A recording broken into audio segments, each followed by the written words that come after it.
Hi there everyone, Coach Alexa here. I wanted to talk today about the impact that this lockdown is having on the runners that I work with, myself, and sort of other observations that I've made from friends and family and the conversations that I've had over the past few weeks. I think the biggest thing perhaps that we've got in common with each all here is that there are a lot of ups and downs.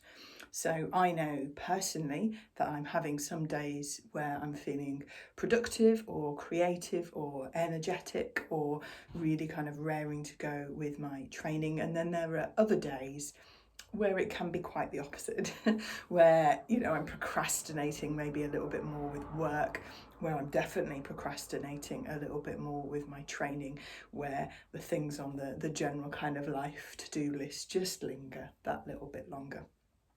And that is a thing that I'm seeing common across literally everybody that I work with.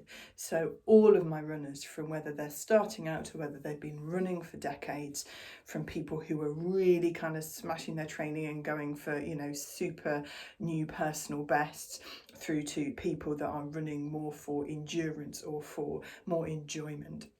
Across the board, regardless of what their running goals are, where they are in their running journey, what they do for work, what their family situation is, those peaks and troughs being that much bigger and those troughs being probably a little bit lower than they are usually, is something that I'm seeing. And I wanted to share that because when I get the chance to have these conversations with all of my runners, I actually find it quite positive for my own mental health that it's not just me experiencing all of this turmoil at the moment. I've seen one of these kind of memes go around the internet. I'm not a huge fan of them usually, but this one kind of struck a chord with me, that we're all in the same storm but not specifically in the same boat. And I think that's a good one. As I said, I've got lots of different runners who have lots of different personal situations, lives, children, work, businesses, working in healthcare. We're being impacted in all sorts of different ways. So we do all have a different story to each other.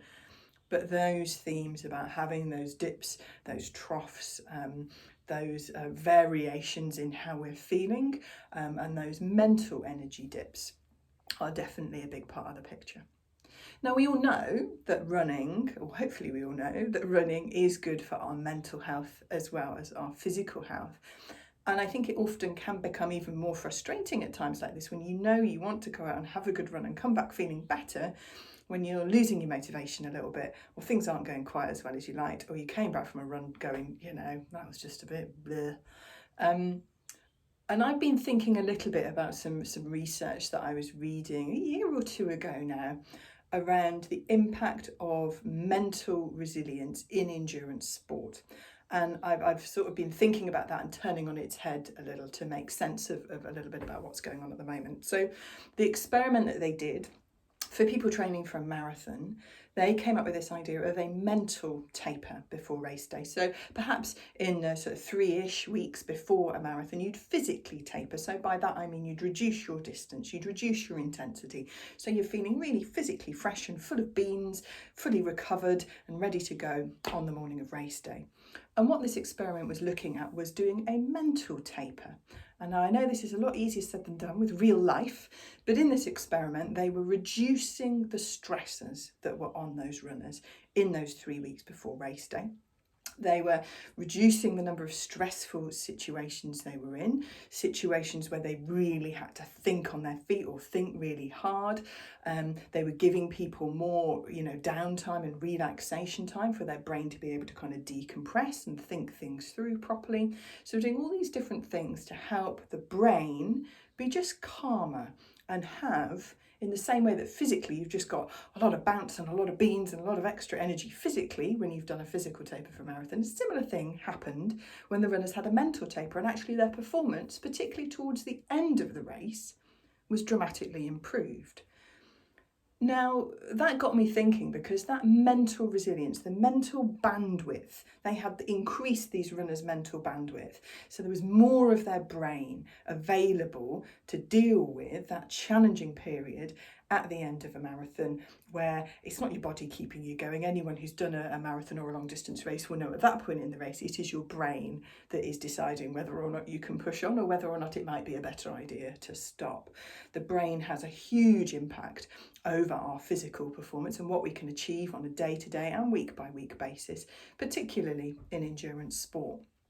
So I was thinking about this study and thinking about what is going on in all of our brains at the moment. Again, different for everybody, but one of the themes I'm seeing is that there's this background level of uncertainty for people, genuine worry about, health and finances and all that sort of important stuff going on in people's heads. There's been a big change to routine. There's a lot of uncertainty still about what's coming in the future, what we're going to be allowed to do and when, what that might mean for us and our homes and our families and our jobs. Really important things for us. So imagine all of the brain bandwidth that's being taken up by your brain thinking about these things, maybe having a bit of a worry, just processing all the different bits of changing information and guidelines and all of this sort of stuff. And then kind of translate that into what the impact is going to be on the rest of your life and, your training, for example. So you might find that your pace has dropped off in interval sessions because your brain is controlling your running performance. It is controlling how happy it is for you to really push yourself in a training session or keep up that pace towards the end of a long run.